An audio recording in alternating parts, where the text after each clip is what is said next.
Bon, bah, je pense qu'on peut démarrer. Bienvenue pour ce webinaire. Alors aujourd'hui, on accueille ESV Digital qui collabore avec nous pour un webinaire autour du e-commerce, donc suivre l'évolution du e-commerce en 2021. Alors, Yoni, tu peux passer.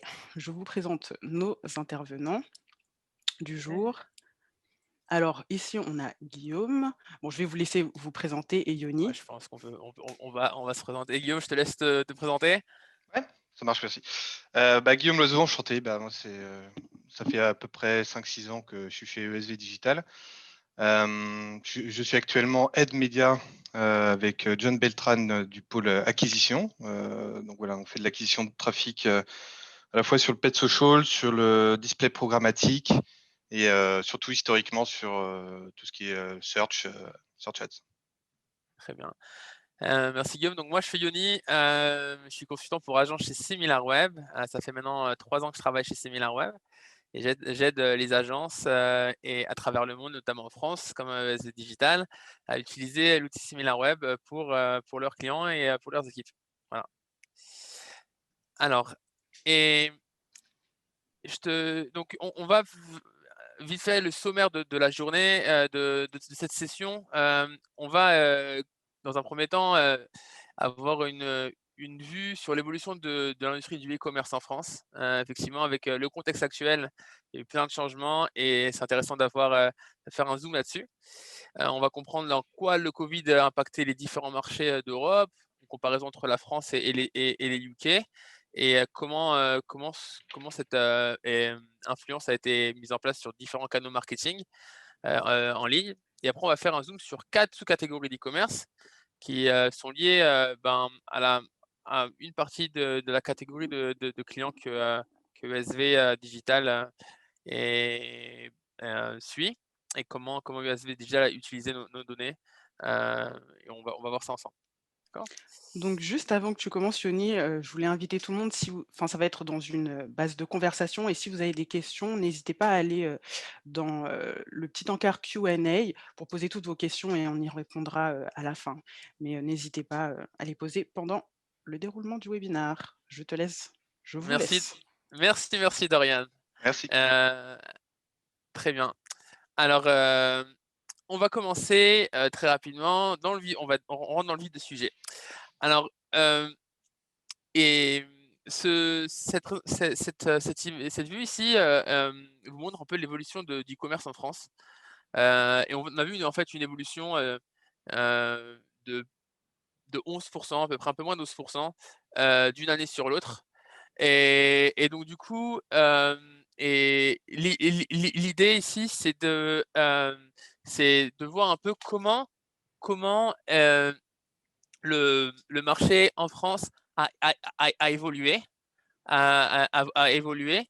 Et la question que j'aimerais poser, à Guillaume, c'est, étant donné qu'il y a une évolution du trafic, global dans tous les commerces français, comment et les clients, comment vos clients, comment ESV Digital a pu accompagner ses clients? Est-ce que vous avez vu ce type d'évolution, et en France?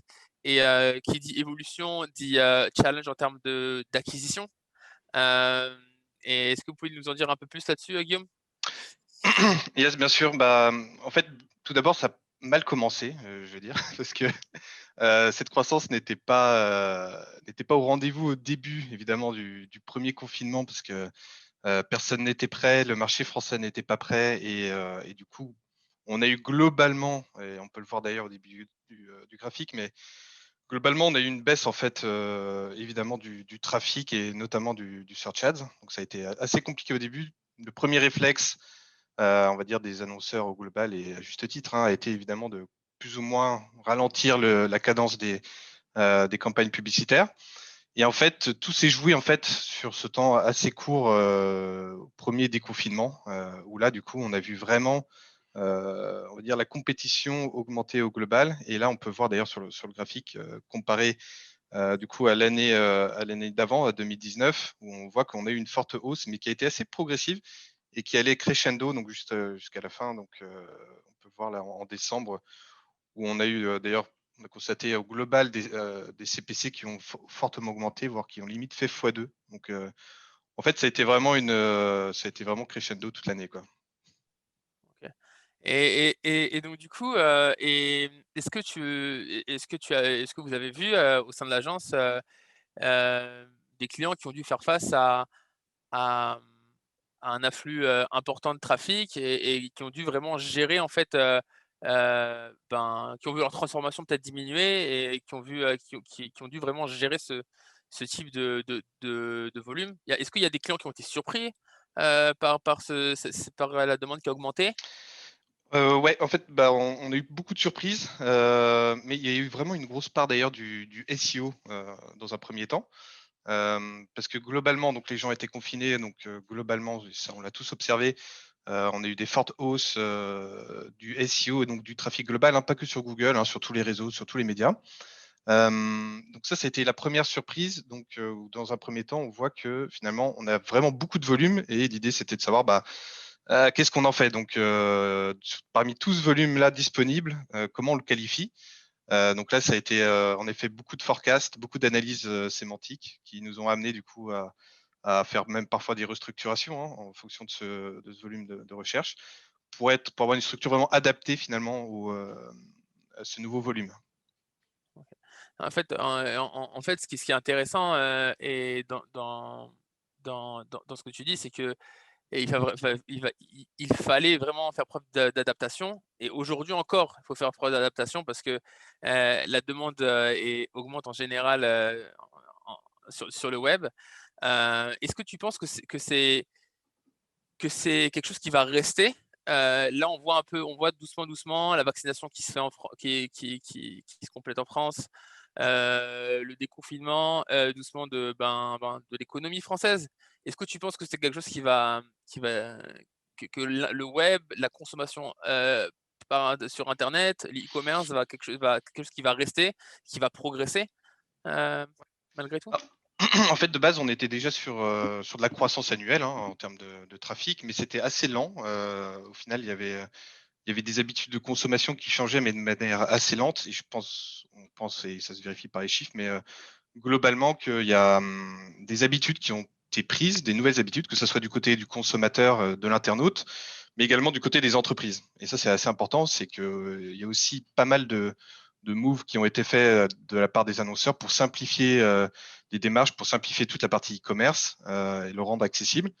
Donc voilà, donc ça peut être au niveau des moyens de livraison, du click and collect, vraiment beaucoup de choses qui se sont passées durant cette année, qui ont permis, je pense, on va dire, à accéder à une certaine maturité du marché et donc OK. certainement qu'on aura un peu moins de croissance par rapport à l'année dernière, vu qu'on sera plus dans des confinements, mais on va garder quand même toutes ces habitudes-là, de consommation, étant donné que, qu'elles sont un peu plus rentrées dans les mœurs au final. OK. Très bien, alors on va continuer et ce qui est intéressant ici dans ce second slide, c'est vous montrer un peu l'évolution, des du marché européen. Là, on a pris la France, l'Allemagne, l'Italie et l'Espagne et le Royaume-Uni et voir un peu l'évolution, et du trafic, du commerce dans ces marchés-là. Hem Et on voit qu'il y a une évolution, une croissance, mois après mois qui a été jusqu'à plus de 40 en fait d'une année sur l'autre. Heu et la question qui me vient quand je vois ce slide, c'est est-ce que, les entreprises françaises, les e-commerçants français, ont pris part, à la croissance européenne? Est-ce qu'il y a, pour peut-être si je parle de SV, de ces clients, est-ce qu'il y a certains de vos clients, qui, ont vu qu'il y a une croissance qui a été forte, chez les voisins et ils sont allés chercher de la croissance dans ces pays-là? Peut-être qu'ils n'avaient pas de site internet sur ces pays-là. Est-ce que c'est quelque chose que vous avez eu? Et aussi, étant donné que ESV Digital, vous avez aussi un bureau vous êtes européen, vous avez un bureau en Angleterre aussi, donc est-ce que vous avez, pris part, à ces opportunités-là, avec vos clients? Ouais, alors globalement, en fait, bah, là, on voit un peu sur le graphique, la France décroche un peu malheureusement des autres pays en termes de croissance, hein, par rapport à il y a -1, notamment vers mars 2020, avril 2020. Là, on voit que les UK, forcément, bah, décollent, même l'Espagne décolle. Donc ils sont vraiment en croissance positive. Nous, au début, c'était pas le cas. Mais en effet, ça nous a permis aussi d'aller voir du coup sur les autres marchés comment se placer. Parfois, on arrivait finalement à une saturation un peu de la performance en France, et du coup, il fallait chercher vraiment des axes de croissance à l'étranger. Donc, on a la chance d'avoir des bureaux UK et d'avoir pas mal de natifs, de toute nationalité au sein de ce bureau-là. Ce qui nous a permis d'aller donc sur d'autres pays, en effet, d'aller chercher cette croissance sur d'autres pays, donc que ce soit principalement au UK, je dirais. Donc là, on a vraiment beaucoup collaboré donc avec les UK, même d'ailleurs au sein de ESV, on a mis en place des nouveaux process pour simplifier toute la communication et on va dire améliorer tout ça. Et donc on a pu accéder donc à des nouveaux marchés tout en respectant en fait les objectifs qui donc étaient assez challengeants. Ouais. OK, très bien. Maintenant, on va comparer en fait, l'acquisition, en fait, l'évolution de l'acquisition, en France et au UK. Alors là, sur ce graphe-là, ce qu'on a, c'est, heu et les la l'évolution des canaux marketing. On a pris le referral, donc le referral, le social, le paid search et le display. Juste pour, expliquer ce que c'est que le referral, c'est, quand un site internet, envoie du trafic à un autre site, sans passer par, une régie publicitaire. Donc ça peut être du lien sponsorisé, ça peut être, des liens des liens de redirection. Le social, bah, ça reste le social web, les réseaux sociaux. Paid search, c'est le SEA, les publicités, Google et Google sur les moteurs de recherche et display ads, ça va être vraiment la publicité, en bannière et donc ce qu'on a vu en fait, c'est que, à partir donc, du début de l'année, 2020 et essentiellement à partir du confinement en février-mars 2020, on a vu vraiment, un décrochage, du trafic qui vient, heu, du SEA, donc des publicités Google sur les moteurs de recherche et doucement, doucement, on a vu une croissance qui se fait et une progression qui se fait sur ce canal-là. Tandis qu'en referral, donc en referral, en tout cas sur le e-commerce, on a vu une augmentation, OK? Hem, Nous, d'après nos données sur SimilarWeb, ce qui s'est passé, c'est qu'on a vu on a vu en fait une philosophie, chez les annonceurs qui a été fait plus sur, heu, le la la la le trafic à la performance. Ça veut dire, par exemple, ben, les bons d'achat sur certains sites, les types d'offres groupées comme sur Groupon. Toutes ces offres-là vont être sur du referral, tandis que les annonceurs vont, après ce que nous on a vu sur nos données, vont vraiment, heu, hem et ont vraiment mis un stop, ou en tout cas on réduit le risque d'investir sur le SEA, quand on prend le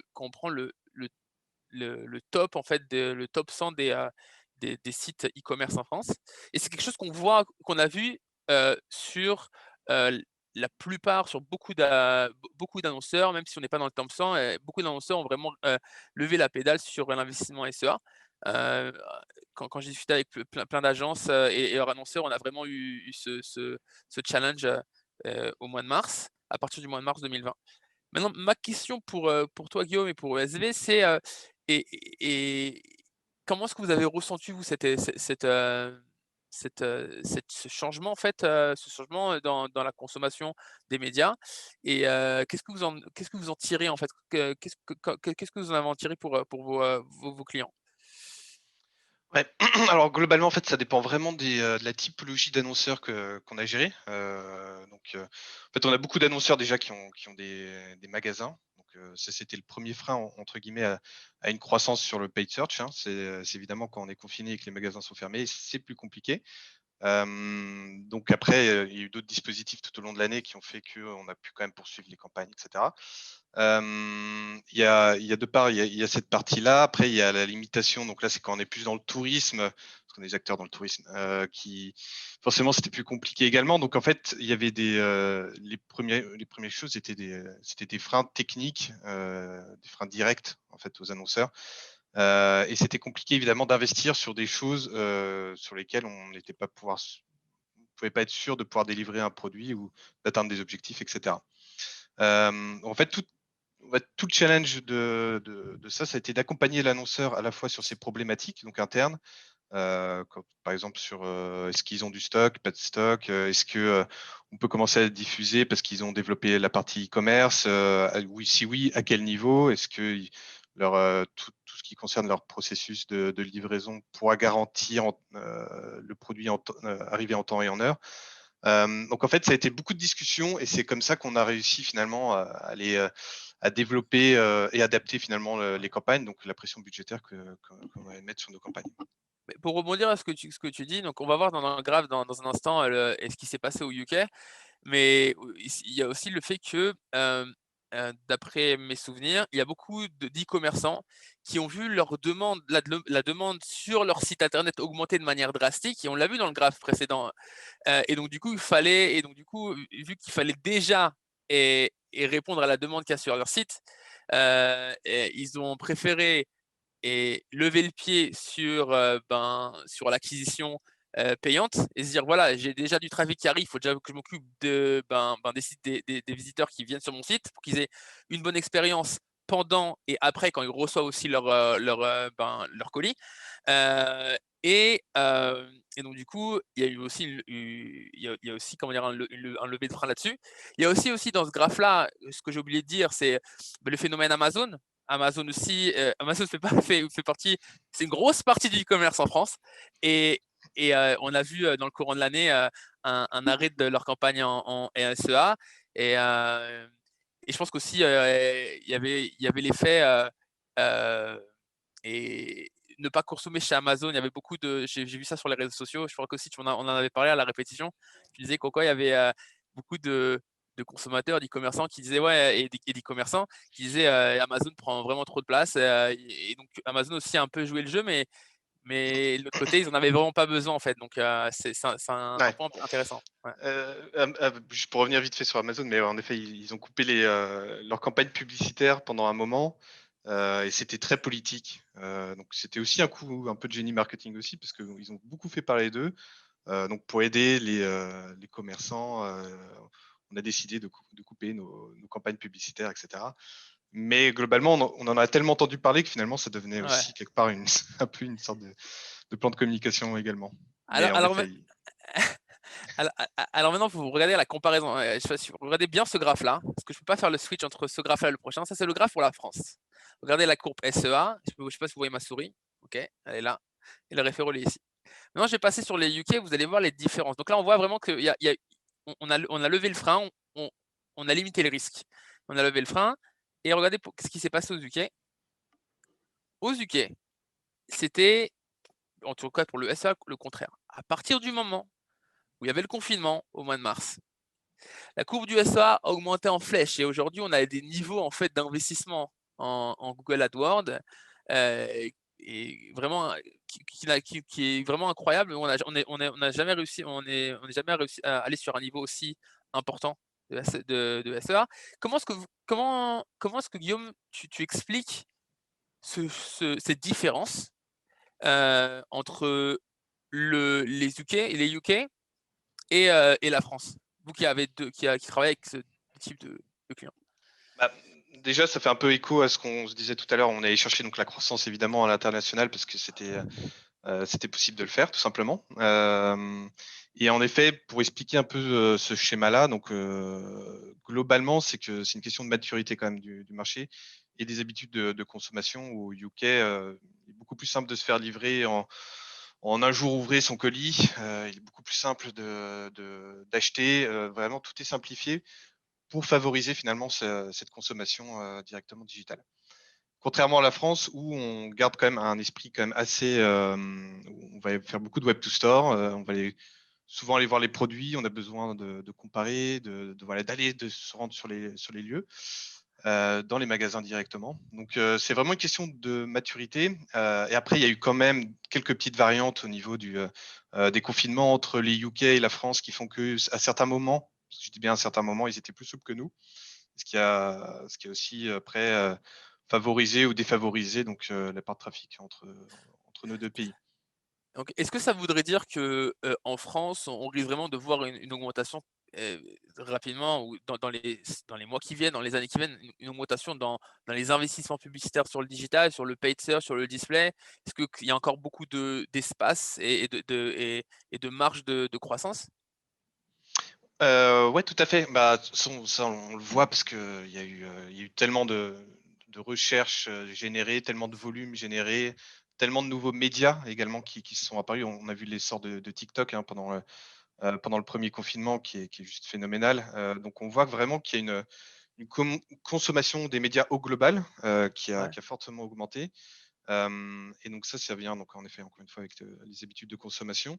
Et donc il y a tous ces axes de croissance qui sont apparus. Donc il y a aussi des nouvelles tendances sémantiques qui sont apparues et ça a été une année, en fait, assez intéressante là-dessus, pour voir un peu, toute cette transformation qui au lieu de se faire en, je sais pas, je dirais 5 ans, s'est fait en 1 an, au final. ouais, Et donc là-dessus, on allait chercher de la croissance et en fait, en France, ce qui s'est passé, c'est qu'on a préparé Noël, en fait. ouais, Directement, dès l'été, on voit, et de toute façon, je crois qu'on a un acteur après du jouet, ouais, ouais, on va le Passater, voir. ouais. Ouais, Mais globalement, dès l'été, on a commencé à préparer Noël parce qu'on savait très bien que c'est là où on allait chercher toute la croissance, c'était sur le digital.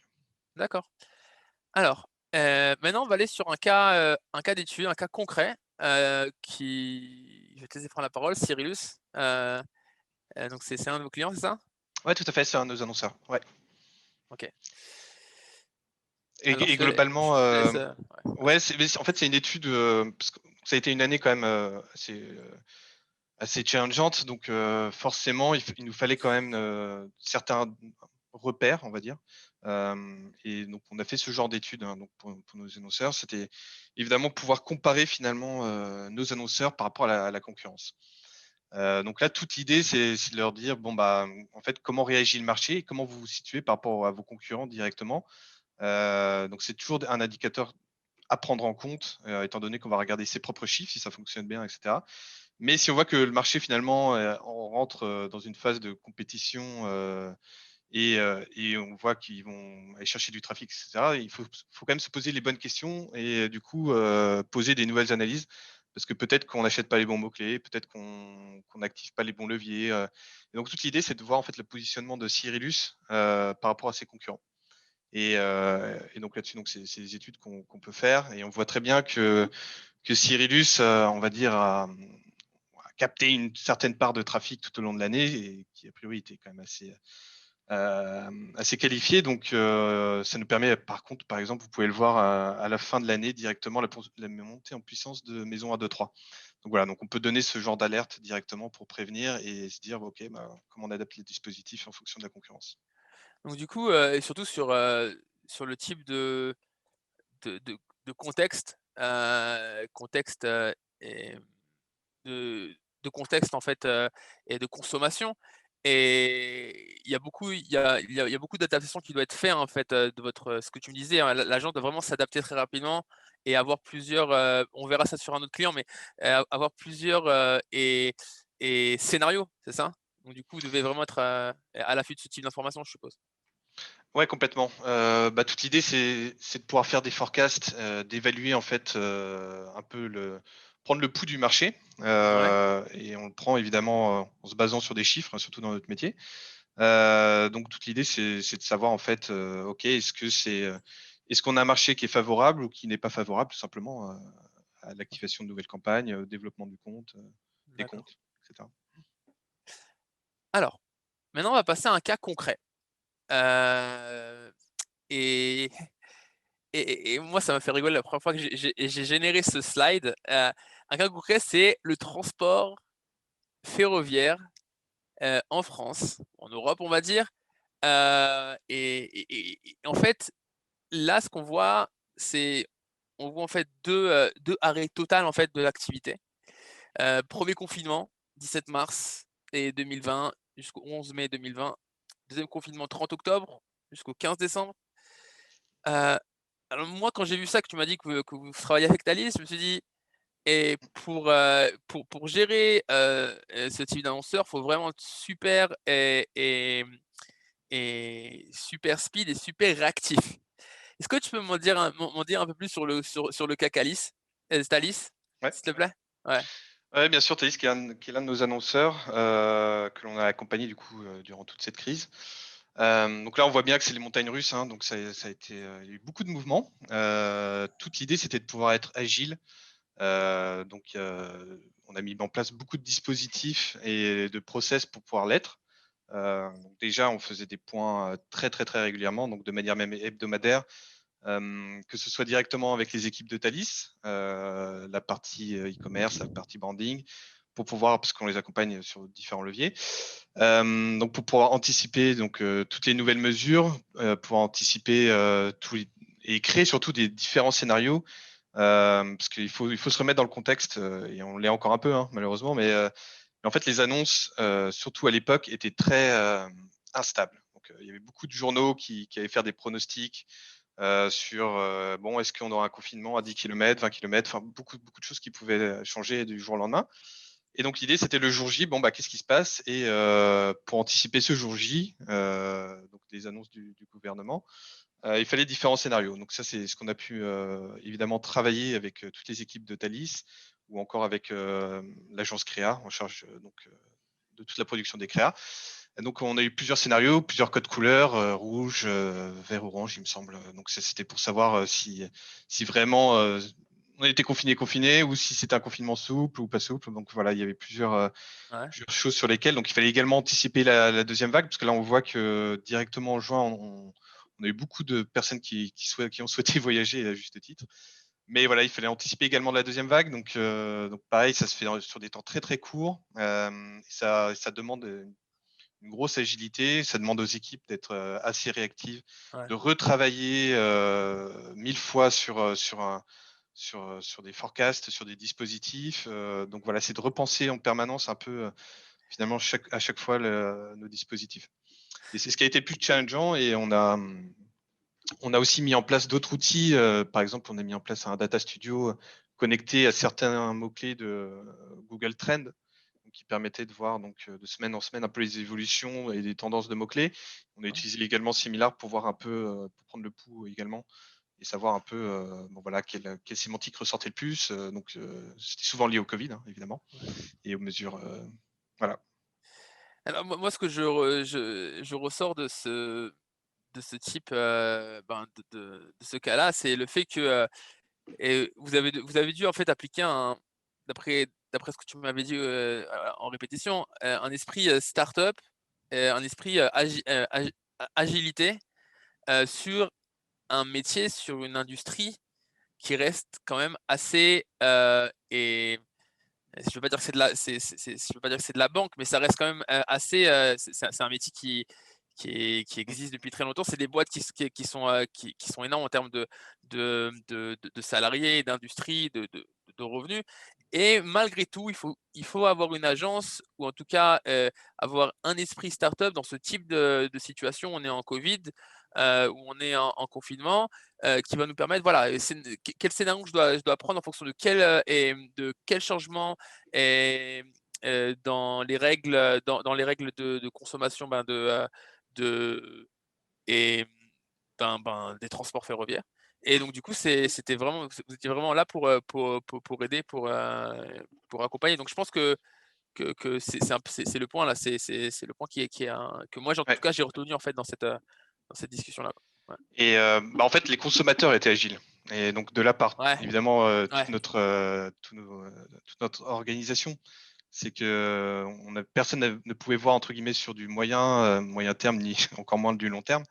Donc toute l'idée, c'est évidemment de pouvoir faire face, à tous ces changements-là, et ce de manière très agile, parce qu'il faut adapter beaucoup de choses. Il faut adapter également, notre méthode de pilotage, hein, tout ce qui concerne, la gestion des enchères, qui a été assez challengeante parce que ah, forcément on est sur des enchères de plus en plus automatisées, que ce soit, bah, sur les trois leviers principaux, paid search, display search, enfin paid social et display search.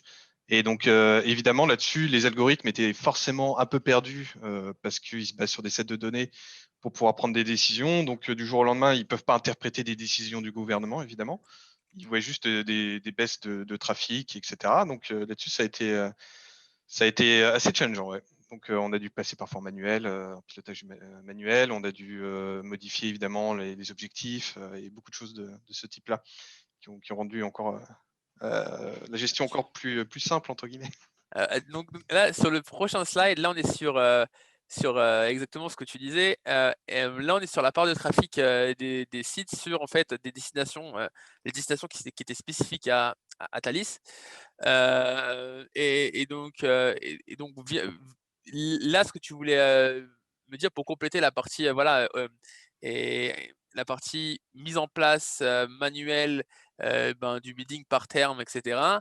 Et on voit typiquement, là tu peux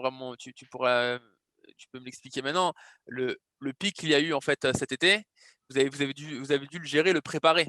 Donc du coup, est-ce que tu peux m'en dire un peu plus sur cette partie-là, sur la partie et, et préparation de l'été et surtout le fait que tu puisses traquer en fait aujourd'hui avec les données SimilarWeb la part de trafic à travers le temps et être agile aussi en termes de mise en place de campagne et capture de trafic? Ouais, bah, du coup, forcément, on a des concurrents directs, sur tous ces voyages-là avec Thalys. Donc, on a des concurrents d'ailleurs dans le ferroviaire, mais, on peut aussi dire que les bus, sont aussi des concurrents. Donc, il y a vraiment plusieurs méthodes de transport et d'ailleurs il y a des modes de consommation qui ont beaucoup changé étant donné qu'on est beaucoup plus sur de la consommation, écologiste. Donc là-dessus, il fallait également surveiller de la concurrence directe, et là on voit évidemment qu'il y a une hausse vertigineuse du trafic et évidemment de l'augmentation de la compétition. Donc, là-dessus, toute l'idée, c'était de pouvoir, et j'y reviens un peu, mais c'était de pouvoir maîtriser pas mal les algorithmes qui étaient un peu perdus et qui forcément avaient besoin d'un coup de main, pour pouvoir, mieux piloter les campagnes. Donc, tout ça, ça a été, forecasté, et pour être forecasté, il faut avoir des outils qui sont de plus en plus rares entre guillemets, sur la partie search. On n'a pas vraiment beaucoup d'outils finalement qui sont vraiment indépendants, et donc toute l'idée, c'est évidemment d'avoir des tiers de confiance pour nous donner un peu le cap à tenir, quoi. D'accord et pour revenir, là, je le vois en fait, et on a vu aussi que cet été, vu qu'on était limité en termes de périmètre de voyage et on a vu aussi la demande qui a augmenté en fait, et sur, les transports, et intra-européens. On prenait moins l'avion, beaucoup plus de train. Est-ce que ça aussi, vous, ça rentre en jeu dans votre prise de décision, dans votre planification? Ou pas? Ouais, ça rentre en jeu globalement, donc, que ce soit au niveau de la structure, où on aura des nouvelles requêtes qui peuvent émerger, que ce soit au niveau des messages que l'on souhaite faire passer également. Et donc tout ça, en effet, fait qu'on a besoin de prendre, ces nouvelles tendances en compte, ouais. D'accord, OK. Alors, là, on va passer à la partie audience. Donc, on a sur SimilarWeb, un outil qui s'appelle, l'analyse de l'intérêt de l'audience et l'idée, c'est de comprendre l'audience, son audience en ligne et ce qui se passe, en fait, quand, notre audience va visiter notre site, quels sont les autres sites qui visitent, le même jour et aussi, faire la même comparaison avec celle de nos concurrents et là, on a pris un cas concret, qui est celui de, Roche-Beaubois. Ici, on a, en fait, quels sont les sites que les visiteurs de Roche-Beaubois sont susceptibles, de visiter, le même jour, d'accord? Avec l'overlap donc si je prends juste un exemple, 25 de l'audience de Roche-Beaubois va avoir made.com ouvert sur sa session, donc du coup, va visiter ça durant la journée. Et là, on a la répartition par catégorie et on a la partie, distribution par thème. Comment est-ce que, Guillaume, vous avez utilisé ça pour ce client? Parce que pour le coup, Roche-Beaubois, c'est aussi un cas qui est typique, qui est un cas de SV, c'est ça? Hein? Ouais, tout à fait, c'est l'un de nos annonceurs également. Alors là, ces 3 encarts sont assez importants dans nos stratégies de ciblage. L'encart à gauche où là, on voit les noms de domaine, en fait, c'est des ciblages directement applicables, hein, parce qu'on peut voir que du coup qu'on a un overlap assez élevé, donc avec Made, Habitat, et cetera. Donc ça peut être des ciblages que l'on rajoute directement finalement dans, je vais prendre pour exemple Facebook où on a des audiences fans de, donc, fans de made.com, habitat.fr, et cetera. Donc ça, c'est vraiment des ciblages directement que l'on peut appliquer. Voilà, directement opérationnels. Également, il y a la fonctionnalité où on peut voir que sur quel site vont notre audience, principalement notre audience. Et du coup, ça, pour la partie display, ça peut être très intéressant à utiliser parce qu'on peut sélectionner tout un panel de sites qui sont du coup très affinitaires avec notre audience. Et donc, ça permet également de cadrer un peu le ciblage des sites, notamment sur la partie display sur lesquels on souhaite diffuser. Sur la répartition entre les catégories, là, pareil, c'est des audiences assez globales, du moins que toutes les plateformes publicitaires ont comme ciblage. Donc, que ce soit voilà, Pinterest, Facebook, Google, en général, on retrouve à peu près ces mêmes typologies d'audience. Donc, pareil, de la même manière, on sait qu'on peut directement aller chercher et sélectionner ces audiences-là quand on souhaite y trouver même des nouveaux prospects ou nos audiences. Et après, on a la distribution par thème qui est dans le contexte RGPD, qui est très importante parce qu'aujourd'hui, on a encore évidemment beaucoup de ciblage d'audience via les cookies, mais on a évidemment une baisse et la tendance, évidemment, avec l'émergence des nouvelles technos et évidemment le ciblage par thématique. Donc là, on sait très bien que via un graphique comme ça, directement, quelle thématique on pourrait choisir pour aller cibler nos audiences. Et voilà, ça, c'est du très bon insight en termes de ciblage, et notamment dans un contexte où on perd un peu de données. Ouais, et surtout pour revenir dans le commentaire sur l'e-commerce, les changements dans l'e-commerce en France et dans d'autres pays, il y aura de plus en plus de concurrents, de plus en plus, l'audience va, on verra ça aussi dans un autre slide, mais l'audience va avoir, de plus en plus va être de plus en plus mature, va de plus en plus comparer en fait, notre client avec ses concurrents, et c'est important, pour l'agence, c'est important pour l'annonceur de savoir ça et de pouvoir traquer ce type d'informations. Donc voilà, ça c'est juste pour, regardez, en termes de domaines, on parle de 276 domaines, qui sont qu'on a pu ressortir sur SimilarWeb qui, sont liés à l'audience en fait, de l'annonceur. Donc c'est quelque chose qu'il faut vraiment avoir, en ligne de mire. Maintenant on parle d'autres choses. Est-ce que tu peux nous en parler? Comment découvrir le positionnement de la concurrence? Ouais. Alors là globalement, c'est un graphique qui est assez intéressant parce que ça nous permet de nous comparer en termes sur l'acquisition, enfin sur les leviers sur lesquels on diffuse, ça nous permet de nous comparer donc avec nos concurrents directs, savoir comment eux ils se positionnent par rapport à nous, si entre guillemets on a du retard ou pas de retard. Également par rapport ça permet de faire un benchmark marché, donc au global, et voir comment on est par rapport donc au marché Ouais. global. Donc c'est assez intéressant, ça permet de voir que de se rassurer parfois, parce que là, sur Rochebois, on voit qu'on Ah, est assez bon. Donc ça permet de nous peut-être rassurer. Peut-être parce que pour la j'oublie peut-être que j'ai 65 personnes, qui sont en train de regarder le webinaire, que j'explique un peu en fait, cette partie-là. Ici en fait on a benchmarké Roche-Beaubois avec, Babytalia, BoConcept, Cassina et Line Rosé. Ici vous avez la part de trafic, donc la part ou le volume, ça dépend de de la sélection, mais par, et chaîne d'acquisition, donc direct, email, référent social, recherche organique, recherche payante et display. Et là, en fait, ce que j'avais fait en fait dans ce GIF-là, c'est que j'ai benchmarké cette donnée-là avec la donnée de l'industrie maison et jardin pour comprendre le gap qu'il peut y avoir entre l'acquisition de l'annonceur et de ses concurrents par rapport à son industrie. Donc du coup, effectivement, comme tu disais, ça permet aussi de comprendre le gap qu'il peut y avoir et aussi accompagner le client dans sa prise de décision, c'est ça? Ouais, tout à fait. Et ça permet de voir, bah ok, il y a peut-être un levier marketing que l'on a sous-estimé. Et derrière, on va pouvoir réaliser des analyses en termes de volume, sur notamment la concurrence, voir comment ils se positionnent. On peut même parfois retrouver des créas qui vont utiliser les concurrents. Donc, ça permet vraiment de comprendre la stratégie des concurrents et peut-être donc directement influencer la nôtre si on voit qu'on cherche à aller chercher de la croissance au final. OK. Alors, en parlant de croissance, là, c'est un autre insight. Là, mais maintenant, tout à l'heure, on a vu la part de trafic par chaîne d'acquisition. Là, on parle de visite à travers le temps. En fait, comparer ses performances avec celles de la concurrence, et comparer un peu comme on l'avait avec Cyrus, mais d'une autre manière, en fait, parce que là, on est sur un cas qui est assez spécial, hein. Roche-Beaubois, c'est du magasin physique à la base, hein, où le digital, c'est assez récent. Est-ce que tu peux nous en dire un peu plus là-dessus et quels sont les challenges que vous avez pu avoir et comment vous avez utilisé l'outil pour, Ouais, tout vous à aider? fait. Donc en fait, Roche-Beaubois, ils ont une partie e-commerce, mais qui est encore très jeune.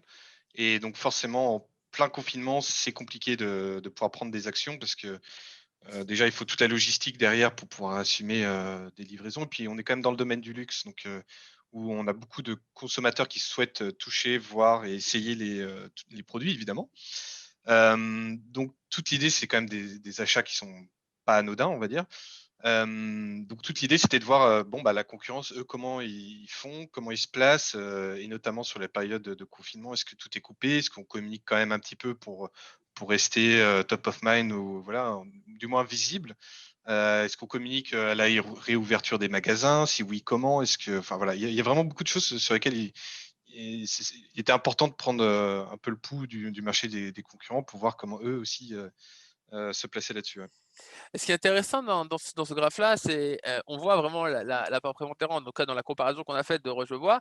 Mais ce qui m'intéresse ici, c'est quand, on analyse le taux de rebond, en tout cas le benchmark taux de rebond sur la partie SEA, on voit que et que le taux de rebond, il est vraiment pas mal du tout. Il a même diminué, en fait, à partir de cet été.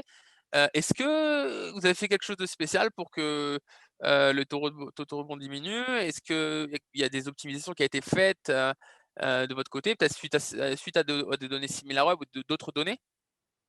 Bah, il y a des changements, sémantiques qui ont eu lieu. Après, il y a évidemment une grosse part qui va être liée directement, à la situation sanitaire Ah, ouais. de l'époque, hein, et aux réouvertures des magasins. Donc, il y a des dispositifs qu'on a mis en place qui étaient, ouais, différents. D'accord. OK. Alors, on va passer à, notre, avant-dernier, cas, la partie, jeux et jouets. Là, vous avez en fait l'évolution du trafic des sites de jeux et jouets et en France sur les 25 derniers mois. Alors et c'est super impressionnant. Il y a 2 choses qui m'interpellent ici, c'est la différence en termes de trafic, et de la fin de l'année 2019 par rapport à la fin de l'année 2020. C'est juste, c'est fois 2,5. Heu, on voit qu'à partir du mois de mars, augmentation du trafic sur les sites de jouets. Heu et alors moi, ce que j'explique c'est assez facile à l'expliquer. En tout cas, moi, de mon côté, en termes de papa, j'ai les parents qui nous écoutent, heu, on était confinés avec les enfants, on devait travailler, gérer les enfants et cetera. Comment est-ce qu'on fait? On va peut-être acheter des jeux pour les occuper. Donc j'imagine que les puzzles et les jeux comme ça heu, ont été commandés de manière, et de manière, beaucoup plus importante que l'année d'avant. Et aussi, le fait qu'en fait, on était en plein confinement, au mois de décembre, de l'année dernière, décembre, en fait, octobre-décembre, donc du coup, il fallait commander les jouets. Hem et donc est-ce que tu peux nous en par non, nous en parler un peu, nous en dire un peu plus là-dessus, Guillaume, et prendre peut-être, l'exemple de l'un de vos clients? Ouais, tout à fait. Ouais, En annonceur, on a Pickwick Toys, qui est évidemment un des leaders dans les jouets et qui est un gros e-commerçant. On peut voir directement d'ailleurs ce dont on parlait tout à l'heure, là directement au 23 mars, on voit qu'il y a une grosse baisse au global finalement, du secteur et après on voit que vite ça a été ouais. très vite corrigé parce qu'on a vu malheureusement que c'était également une opportunité, d'un point de vue business et donc évidemment on a pu, on va dire répondre et ce de manière avec les contraintes clients évidemment, mais on a pu répondre à toute cette demande, pendant le 1er confinement et après on voit c'est presque en fait que crescendo et que c'est la préparation de Noël, donc voilà, donc on a un pic en mai et après on rentre dans la phase de préparation de Noël et donc là, on voit que quand je disais tout à l'heure qu'on a eu des hausses de CPC, c'est directement visible. C'est qu'au final, globalement, ça a été, très, très, très, très concurrentiel ce Noël puisque tout le monde savait que le nerf de la guerre était sur le digital. C'est intéressant parce que là, on va le voir dans la prochaine slide. Là, en fait, on se rend compte que plus le marché, et croît et plus il y a de volume de trafic, plus en fait on se rend compte que certains marchés sont plus matures que d'autres et aussi que le consommateur va être aussi plus, et beaucoup plus, et et malin dans la manière dont il va en fait, faire son achat. Il va comparer par rapport à d'autres concurrents et cetera. On va voir ça dans un instant. Avant qu'on aille là-dessus, tu voulais parler d'un insight important sur, l'achat de mots-clés de sa marque. C'est une question qui revient souvent. C'est une question que j'ai avec des agences, qu'on a avec des annonceurs. Est-ce qu'on doit acheter notre marque ou pas? Est-ce que tu Mmh. nous en dire un peu plus, Guillaume? Ouais. Dans le contexte où on a un SEO qui a fortement augmenté finalement, tout au long de l'année, avec toute la volumétrie, des recherches qui ont augmenté. se pose évidemment la question qui est légitime et qui date, qui est, on va dire, assez historique parce que c'est une question assez récurrente, on va dire. C'est est-ce que du coup, les gens qui me requêtent au final, est-ce que je dois répondre, je dois mettre du budget dessus et plutôt pas mettre du budget ailleurs finalement parce que finalement ils me requêtent, ils me cassent déjà, donc ils vont aller sur mes sites techniquement.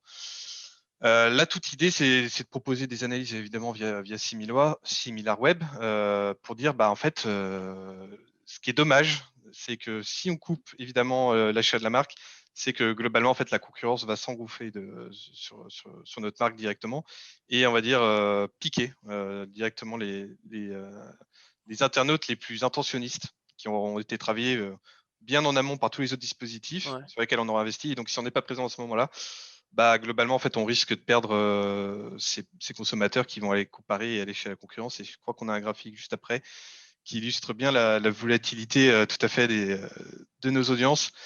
Et là, globalement, bah, c'est un Qu'est-ce qu'il veut graphique qu'on dire cet utilise beaucoup. article-là? Ouais.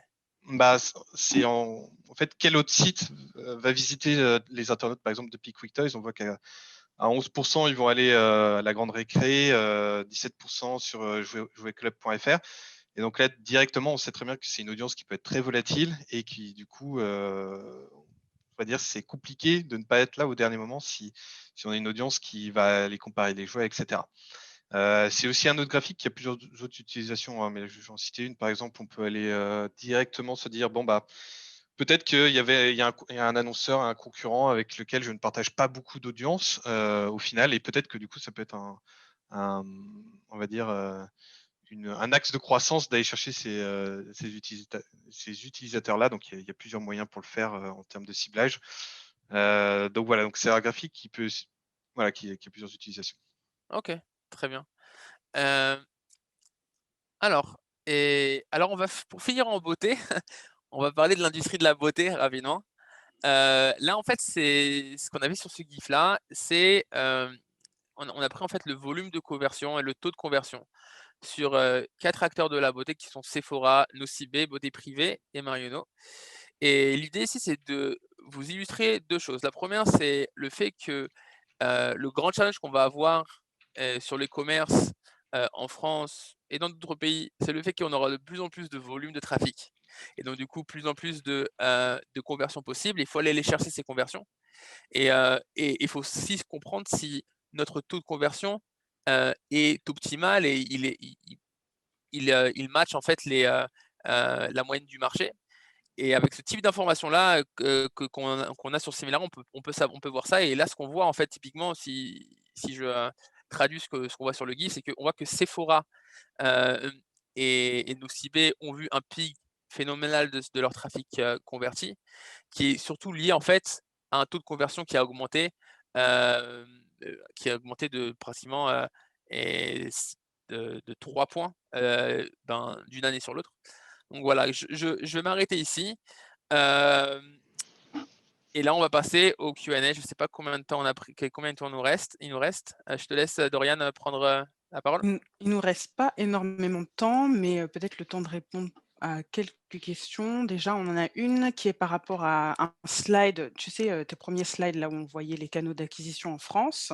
Ouais. Je ne sais pas si tu vois la question. Qu'est-ce qui explique, pardon, le décrochage fort du paid en décembre 2019 alors que le Covid n'était pas encore arrivé en France?